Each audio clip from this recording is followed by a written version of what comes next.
All right, Johnson C. Smith University has unveiled a new Negro League baseball exhibit on loan from the Negro League's Baseball Museum in Kansas City. The exhibit, housed on the second floor of the JCSU James B. Duke Memorial Library, showcases the teams, the players, and some big moments in Negro League history, including the first Negro League World Series. The league was developed at a time when black players were not allowed to play in Major League Baseball. Black players excelled in the sport despite the barriers. Interim Library Director Brandon Lunsford and Professor Aaron DeCesare hope the exhibit will trigger renewed interest in this moment in American history. People should understand how important the Negro Leagues were to the communities that the people came to watch these games.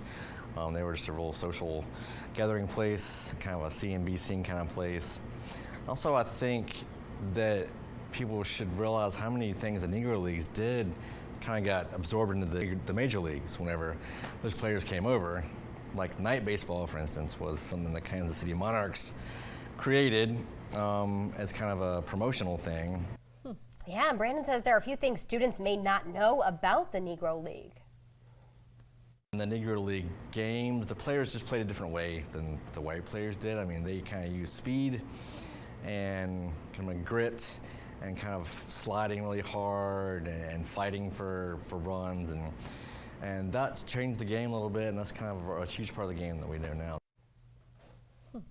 Well, Brandon also added some JCSU-centered images and artifacts to the exhibit, like a photo of Biddle University baseball team and a photo of the Second Ward high school baseball team. So you can check out the Negro League baseball exhibit at JCSU now through June.